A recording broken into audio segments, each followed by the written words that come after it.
Hello दोस्तों, कैसे हो आप सभी। स्वागत है आपका मेरे YouTube चैनल में। आप देख रहे हैं टीपी पाठशाला यानी कि डीएलएड पाठशाला बच्चों। तो बच्चों यहाँ पे डीएलएड बीटीसी की पढ़ाई होती है बिल्कुल ही आसान भाषा में, एकदम एग्जाम के हिसाब से।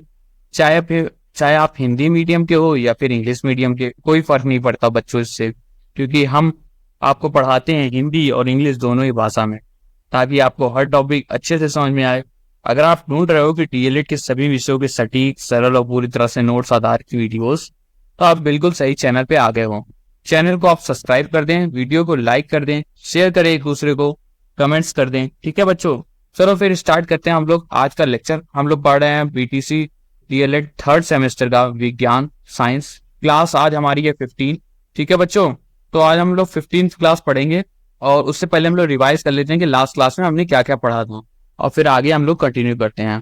ठीक है बच्चों, चलो फिर स्टार्ट करते हैं आज का लेक्चर। पढ़ते हैं उष्मा यानी हीट। पेन उठा लेते हैं यहाँ से हम। ठीक है। उष्मा यानी हीट, एनर्जी जिससे चीजें गर्म होती है उसी को आपको उष्मा कहते हैं यानी हीट कहते हैं बच्चों। ठीक है। विशिष्ट उष्मा यानी स्पेसिफिक हीट क्या है? 1 डिग्री सेल्सियस तापमान बढ़ने में लगने वाली उष्मा जो होती है उसी को क्या कहते हैं? उसी को विशिष्ट कहते हैं यानी स्पेसिफिक हीट बोलते हैं। ठीक है, विशिष्ट उष्मा। गुप्त उष्मा क्या होता है? लेटेंट हीट इसको बोलते हैं। ये क्या होता है? ये स्थिति बदलने वाली उष्मा होती है, जिसे आपका आइस से लेकर के आपका लिक्विड बन जाए, लिक्विड से वाटर वेपर बन जाए, गैस बन जाए। तो स्थिति बदलने वाली उष्मा जो होती है उसी को क्या कहते हैं? लेटेंट हीट कहते हैं यानी गुप्त उष्मा। फिर आता है आपका प्रसार यानी एक्सपेंशन। तो गर्म चीज क्या होती है? फैलती है बच्चों। ऊर्जा आता है। ऊर्जा क्या है? एनर्जी, काम करने की ताकत को ही क्या कहते हैं? ऊर्जा कहते हैं बच्चों। ठीक है। आगे हम देखते हैं लाइट यानी प्रकाश, जिसमें हम चीजों को देख पाते हैं उसे क्या कहते हैं? उसी से हम प्रकाश कहते हैं। परावर्तन यानी रिफ्लेक्शन, प्रकाश का लौटना, एक जगह से दूसरी जगह लौटना। अपरावर्तन यानी रिफ्रैक्शन, प्रकाश का मुड़ना, बेंड होना, उसी को रिफ्रैक्शन कहते हैं। विबग्योर जो है वो 7 रंगों के नाम है। ये सब मिल करके आपको क्या बनता है? व्हाइट लाइट बनती है। क्या बनती है? सफेद रंग। ठीक है, व्हाइट कलर। ठीक है। ह्यूमिडिटी, हवा में पानी की मात्रा का बढ़ना, उसी को क्या कहते हैं? ह्यूमिडिटी कहते हैं। ठीक है बच्चों, समझ में आया ना? ये हम लोग लास्ट क्लास में पढ़े थे साइंस के। एक बार फिर मैं बता देता हूँ कि DLED_SCO पाठशाला हमारा टेलीग्राम चैनल है बच्चों। इसको जाकर के आप लोग ज्वाइन कर लिए, वहां पे आपको PDF मिल जाएंगे हमारे नोट्स के। ठीक है, ठीक है, समझ लिया बच्चों। चलो फिर देखते हैं अब हम लोग आज का टॉपिक। आज की क्लास हम लोग कंटिन्यू करते हैं। 2-3 क्लास और बची, उसके बाद से खत्म हो जाएगा अपना ये सब्जेक्ट। ठीक है बच्चों, तो चलो पहला है आपका प्रकाश का परावर्तन, रिफ्लेक्शन ऑफ लाइट। कल हमने हाईलाइट इसका थोड़ी बहुत इसके बारे में पढ़ा था कि रिफ्लेक्शन क्या होता है, रिफ्रैक्शन क्या होता है, अपरिवर्तन। ठीक है, अब उसको हम अच्छे से समझ लेते हैं। ठीक है, उसको डिस्कस करते हैं। ठीक है बच्चों, तो पहला टॉपिक है प्रकाश का परावर्तन यानी रिफ्लेक्शन ऑफ लाइट क्या होता है। तो परावर्तन क्या है यानी रिफ्लेक्शन क्या है? तो जब प्रकाश यानी लाइट किसी चमकीली सतह यानी शाइनी सरफेस से टकराता है, क्या करता है? टकराता है और वापस लौट आता है, और वापस लौटा तो उस प्रकाश को क्या कहते हैं? परावर्तन प्रकाश कहते हैं यानी रिफ्लेक्शन ऑफ लाइट कहते हैं। समझे बच्चों? तो जब कोई प्रकाश है किसी शाइनी सरफेस यानी चमकीली सतह पर से टकराता है और वापस लौट के आ जाता है। ये टकराया आपका, यहाँ है चमकीली सरफेस, यहाँ ये टकराया और ये वापस आ गया। ठीक है, ये वापस आ गया। ठीक है, तो ये क्या है? ये आपका वापस आ रहा है, तो ये इंसिडेंट रे हो गया, ये रिफ्लेक्टेड हो गया। यही होता है रिफ्लेक्शन। समझे बच्चों? इसी को कहते हैं परावर्तन।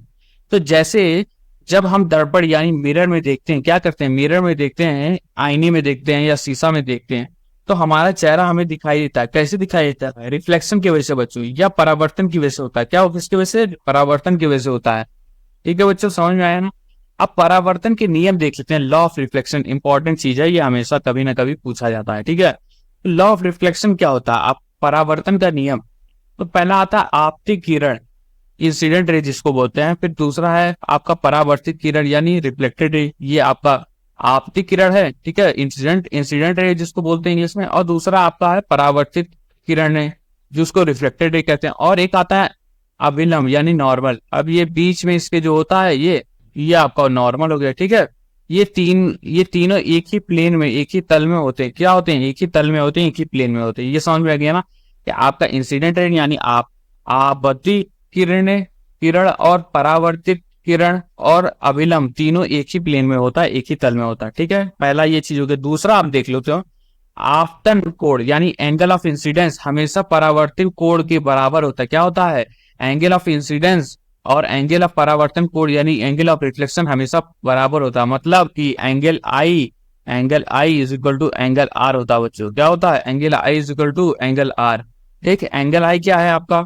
एक सेकेंड बता देता हूँ, इसको मैं इरेज करता हूँ। ठीक है, हालांकि लास्ट क्लास में हमने पढ़ाया था, फिर से यहाँ हम बता देते हैं एंगल आई क्या है। देखिए, ये आपका मिरर हो गया, यहाँ से आपकी एक इमेज आई और ये ट्रांसफर रिफ्लेक्ट हो गई, ये इंसिडेंट रे हो गया और ये रिफ्लेक्टेड रे हो गया। ठीक है, जिसको आप आपातिक किरण और परावर्तित किरण कहते हैं। ठीक है, और यहाँ ये बीच में आपका ये नॉर्मल है, जिसको अभिलंब कहते हैं, नॉर्मल। ठीक है बच्चों, ये आपका मिरर है, ये इंसिडेंट रे है और ये रिफ्लेक्टेड रे है।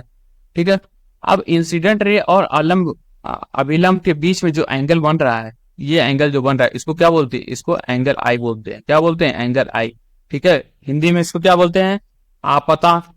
आपतन कोण यानी एंगल ऑफ इंसिडेंस। ठीक है, दूसरा ये नॉर्मल और रिफ्लेक्टेड रे के बीच में जो आप कोण बनता है, उसको क्या बोलते हैं? उसको बोलते हैं आपका परावर्तन कोण यानी एंगल ऑफ रिफ्लेक्शन। ठीक है बच्चों, तो ये दोनों बराबर होता है, ये एंगल जो है और ये एंगल जो है, ये दोनों आपस में बराबर होते हैं, मतलब angle I is equal to angle R होता है। ये आपका लॉ हो गया, लॉ ऑफ रिफ्लेक्शन। ठीक, तो क्या होता है? तीन आपकी किरणें होती है, एक नॉर्मल होता है, एक आपातिक किरण होता है और एक परावर्तित किरण होता है। और जो एंगल जो कोण बनाती है, आपतिक कोण, आपतन कोण और जो परावर्तित कोण बनता है, वो दोनों एक दूसरे के बराबर होते हैं। समझ में आया बच्चों? अब और नेक्स्ट पढ़ते हैं परावर्तन के प्रकार क्या क्या होते हैं, कौन कौन से प्रकार होते हैं परावर्तन की, यानी टाइप्स ऑफ रिफ्लेक्शन बच्चों। तो परावर्तन के दो तरह के होते हैं। कैसे कैसे? नियमित परावर्तन, अनियमित परावर्तन, यानी रेगुलर रिफ्लेक्शन और अनियमित यानी इरेगुलर रिफ्लेक्शन। समझे बच्चों? तो नियमित परावर्तन में क्या आता है? यह चिकनी सतह होती है, चिकनी सतह, याद रखिएगा बच्चों। जो आपका नियमित परावर्तन होता है यानी रेगुलर रिफ्लेक्शन होता है, वो चिकनी, हमेशा चिकनी सतह पे यानी स्मूथ सरफेस को होता है। ठीक है, इसमें प्रकाश की किरणें एक समान दिशा यानी सेम डायरेक्शन में वापस लौटती है। क्या होती है? सेम डायरेक्शन में वापस लौटती है। उदाहरण हो गया समतल दर्पण, प्लेन मिरर। ठीक है, फिर दूसरा आता है अनियमित परिवर्तन यानी इरेगुलर रिफ्लेक्शन। यह खुरदरी सतह यानी रफ सरफेस पे होता है। क्या होता है? खुरदरी सतह पे होता है। इसकी में किरणें हर दिशा में फैल जाती है। क्या होती है? हर, इसमें एक सेम डायरेक्शन में वापस लौट आती है। और इसमें क्या होता है? इसमें आपका हर दिशा में फैलती है, जैसे लकड़ी की तख्ती हो गया, वुडन प्लैंक। समझे बच्चों? ठीक है बच्चों, समझ में आ गया ना आपको इरेगुलर रिफ्लेक्शन और रेगुलर रिफ्लेक्शन? चलो फिर आगे बढ़ते हैं। ठीक है, अब हम देखते हैं डिफरेंस, यानी परावर्तन और अपरावर्तन में अंतर क्या होता है, डिफरेंस बिटवीन रिफ्लेक्शन और रिफ्रैक्शन में। ठीक है, तो रिफ्लेक्शन और रिफ्रैक्शन में क्या अंतर होता है, हमने कल की क्लासेस में देखा था, एक बार फिर से देख लेते हैं। तो प्रकाश किसी किरण सतह से टकरा कर वापस लौटती है। क्या होती है? प्रकाश जो है वो टकरा करके वापस लौटती है। रिफ्लेक्शन में क्या होता है? वापस लौट जाती है। और अपरावर्तन में क्या होता है? मुड़ जाती है। ठीक है, तो प्रकाश किसी किरण एक माध्यम से दूसरे माध्यम में जाती है और मुड़ जाती है। क्या होती है बच्चों? मुड़ जाती है वो। ठीक है, उसमें टकरा करके वापस आती है, इसमें मुड़ जाती है। जैसे इसमें पहला रिफ्लेक्शन में क्या हो गया? दर्पण में चेहरा देखना, आप मिरर में या शीशे में अपना चेहरा देखना, वो आपका रिफ्लेक्शन होता है। और रिफ्रैक्शन क्या होता है? पानी में चम्मच का टेढ़ा दिखना। आप पानी में चम्मच रखोगे, डालोगे ग्लास में, तो देखोगे चम्मच बेंड दिख रहा है, मतलब टेढ़ा दिख रहा है। अंदर की तरफ जो पानी के अंदर भाग डूबा हुआ है वो थोड़ा टेढ़ा है। तो वो क्यों दिख रहा है? वो टेढ़ा है नहीं, वो आपको दिख रहा है। क्यों दिख रहा है आपको? अपरिवर्तन के कारण। किसके कारण? अपरिवर्तन के कारण, यानी रिफ्रैक्शन। तो अगर रिफ्रैक्शन का एग्जाम्पल कभी पूछा जाए कि रियल लाइफ एग्जाम्पल बताइए, तो आप बता सकते हैं पानी में चम्मच टेढ़ा दिखना। समझ गए बच्चों? चलो अब देखते हैं कि लेटरल इन्वर्सन यानी, हाँ, तो पार्श्व परावर्तन यानी लेटरल इन्वर्सन। ठीक है, पार्श्व परावर्तन, लेटरल इन्वर्सन के बारे में पढ़ते हैं। तो लेटरल इन्वर्सन है क्या? पार्श्व परावर्तन, जब हम समतल दर्पण यानी प्लेन मिरर में खुद को देखते हैं, क्या देखते हैं? खुद को देखते हैं, तो दायां आपको बायां हाथ उल्टा दिखता है। समझे? दायां और बायां हाथ जो होता है वो उल्टा दिखता है, मतलब लेफ्ट वाला हाथ आपका राइट दिखता है और राइट वाला हाथ आपका लेफ्ट दिखता है। ये हम पहले लेक्चर में पढ़ा चुके हैं, इससे पहले वाली क्लास में, फिर से हम देख रहे हैं। ठीक है, पार्श्व परावर्तन, इसको लेटरल इन्वर्सन क्या कहते हैं? क्या आप मिरर में देखते हो तो आपका दायां हाथ आपका बायां दिखता है, बायां हाथ आपका दायां दिखता है। इसी तरीके से आप कैमरा भी कभी कभी अपने मोबाइल का देखते हो तो उसमें आपकी उल्टी फोटो आती है ना? आप हाथ कहीं और ले जाते हो, कहीं और दिखाते हो, और हाथ किसी और दिशा में दिखता है। तो वो क्या है? वो आपका लेटरल इन्वर्सन है। ठीक है, पार्श्व परावर्तन है। इस घटना को पार्श्व परावर्तन यानी लिटर इन्वर्सन कहते हैं। जैसे अगर हम दाएं हाथ से हाथ मिलाएं तो दर्पण में बाएं हाथ हिलता हुआ दिखाई देता है। क्या होता है, समझे, समझ गया ना बच्चों।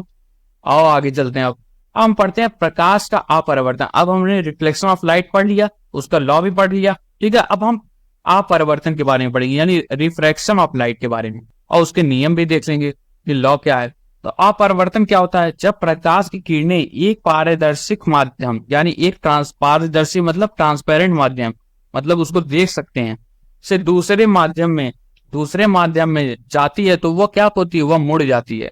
इसे ही प्रकाश का अपरावर्तन यानी रिफ्लेक्शन ऑफ लाइट कहते हैं बच्चों। समझ में आया बच्चों। तो प्रकाश की किरणें एक पारदर्शक माध्यम से यानी ट्रांसपेरेंट मीडियम से दूसरे मीडियम में जाती है तो वह मुड़ जाती है। इसे ही आपका प्रकाश का अपरावर्तन यानी रिफ्लेक्शन ऑफ लाइट कहते हैं बच्चों। जैसे कि पानी में चम्मच रखो तो वो टेढ़ा यानी बेंट दिखाई देता है, ठीक है। आगे देखते हैं प्रकाश के अपरावर्तन के नियम क्या होते हैं, मतलब लॉ ऑफ रिफ्रैक्शन। अब क्या होता है लॉ इसका, इसमें भी सेम वही होता है, इंसिडेंट रे यानी आपती किरण होती है, अपरिवर्तित किरण होती है जिसको रिफ्लेक्टेड रे कहते हैं, और अभिलंब यानी नॉर्मल होता है। एक ही तल यानी एक ही प्लेन में होता है। ये हो गया पहला नियम। दूसरा क्या है, आपतन कोण एंगल ऑफ इंसिडेंट और अपरिवर्तन कोण यानी एंगल ऑफ रिफ्लेक्शन के साइन का अनुपात समझे, अनुपात नियत कांस्टेंट होता है। क्या होता है, कांस्टेंट होता है, समझे, नियत होता है यानी कांस्टेंट होता है, समझे। अभी हम एग्जांपल के थ्रू बता देते हैं आपको। इसे ही आपका अपवर्तनांक यानी रिफ्लेक्टिव इंडेक्स कहते हैं। क्या कहते हैं, रिफ्लेक्टिव इंडेक्स। रिफ्लेक्टिव में जो आया आपका उसको रिफ्लेक्टिव इंडेक्स कहते हैं। क्या होता है रिफ्लेक्टिव इंडेक्स बच्चों, साइन आई, ठीक है। मैथ्स में आपने 11 12 में पढ़ा होगा, साइन आई होता है ना, साइन कॉस थीटा। वैसे ही साइन आई और साइन आर जो है आपका का डिवाइड कर दो तो ये क्या है आपका एन है, यानी रिफ्लेक्टिव इंडेक्स है बच्चों। Sine I by sine R. N जो है ये speed of light in vacuum, speed of light in medium से डिवाइड होता है, ठीक है बच्चों। रिफ्लेक्टिव इंडेक्स क्या है, sine I by sine R. Sine I by sine R क्या है आपका, साइन आई आपका रिफ्लेक्टेड रे और सॉरी साइन आई आपके क्या है, आपका आपती किरण जो इंसिडेंट रे है और अभिलंब के बीच में जो कोण बन रहा है उसी को आप क्या बोलते हैं, उसी को एंगल ऑफ इंसिडेंट यानी आपतन कोण बोलते हैं। उसका साइन थीटा, ठीक है, साइन थीटा उसका। और आपतन कोण मतलब क्या, अपरिवर्तित किरण जो रिफ्लेक्टेड रे होती है और अभिलंब के बीच में जो आपका कोण बनता है उसी को अपवर्तन कोण कहते हैं। और वो उस कोण का साइन थीटा, ठीक है, आपका क्या होता है, उसको डिवाइड कर दीजिए तो sine I by sine R वो क्या होता है, रिफ्लेक्टिव इंडेक्स होता है, रिफ्लेक्टिव इंडेक्स। इसे ही अपवर्तनांक यानी रिफ्लेक्टिव इंडेक्स कहते हैं बच्चों। समझ में आया है। अब अपवर्तन के हम कुछ एग्जांपल देख लेते हैं, ठीक है। तो तारों का टिमटिमाना, ट्विंकलिंग ऑफ स्टार्स क्या है आपका, अपवर्तन है यानी रिफ्लेक्टिव है। सूरज का सूर्योदय से पहले और सूर्यास्त के बाद भी दिखना। सूरज आपने देखा होगा सूर्योदय जब होता है उसके बाद भी सूर्योदय होता है और फिर उसके बाद सूर्यास्त जब हो जाता है तब भी उसका दिखता है थोड़ा बहुत उसका अंश, ठीक है। वो क्यों दिखता है, क्योंकि रिफ्रैक्शन हो रहा है, इसलिए आपको अभी भी उसकी इमेज आ रही है। पानी में रखा चम्मच का टेढ़ा होना, सिक्का पानी में डालने पर दिखाई देना, ये सारी चीजें क्या है आपके रिफ्रैक्शन में है बच्चों, रिफ्रैक्शन में, ठीक है, रिफ्रैक्शन में, ठीक है। तो ये हो गया आपका अपवर्तन के उदाहरण कुछ। समझ में आया बच्चों, अपवर्तन के लॉ, नियम, सारी चीजें, ठीक है। अब एक और चीज हम लोग पढ़ते हैं, ये शायद लास्ट होगा, हाँ ये लास्ट है, ठीक है। अब पढ़ते हैं प्रकाशीय यंत्र यानी ऑप्टिकल इंस्ट्रूमेंट के बारे में। तो आपका माइक्रोस्कोप आता है, पहला आता है सरल सूक्ष्मदर्शी यानी सिंपल माइक्रोस्कोप, पढ़े हम लोग पहले, फिर से देख लेते हैं। छोटी वस्तु को बड़ा दिखाने वाला यंत्र होता है, ठीक है। सूक्ष्मदर्शी क्या होता है, सूक्ष्म चीजों यानी छोटी से छोटी चीजों को भी दिखाई देने वाला यंत्र को ही आपको सिंपल माइक्रोस्कोप यानी सरल सूक्ष्मदर्शी कहते हैं। इसमें उत्तल लेंस यानी इसमें कौन सा लेंस होता है, उत्तल लेंस यानी कॉन्वेक्स लेंस होता है, समझे बच्चों, ठीक है बच्चों। तो इसमें कौन सा लेंस होता है, उत्तल लेंस। उत्तल लेंस को इंग्लिश में क्या बोलते हैं, कॉन्वेक्स लेंस। कॉन्वेक्स लेंस कैसे दिखता है, उत्तल लेंस कैसे दिखता है, ऐसे दिखता है बच्चों जी, ये ठीक है। ये आपका क्या है, ये आपका उत्तल लेंस है, ठीक है बच्चों। इसी को कहते हैं कि कन्वर्जिंग, इसमें रेज जो जाती है वो सारी कन्वर्ज हो जाती है, ठीक है। ऐसे एक रह गई, एक रह गई, एक रह गई, ये लाइट गई, ये सारी चीज क्या हो रही है, ये सारी चीजें आपकी कन्वर्ज होकर के एक रे निकल रही है, ठीक है। ये आपका, इसको कहते हैं आपका कॉन्वेक्स लेंस, ठीक है। और उसका उल्टा जो होता है कॉनकेव लेंस होता है, वो कैसे होता है, वो ऐसे होता है, ठीक है बच्चों। वो ऐसे होता है। इसमें क्या होता है, इसमें ये रे है, कोई रे आपकी इधर जा रही है, ठीक है, कोई रे आपकी इधर जा रही है, इधर गई, इधर गई, इधर गई, ठीक है। ये आपका क्या हो रहा है, डाइवर्ज हो रहा है, इसी को डाइवर्जन लेंस कहते हैं, यानी ये कॉनकेव लेंस है, ठीक है, ये कॉनकेव है आपका, कॉनकेव है।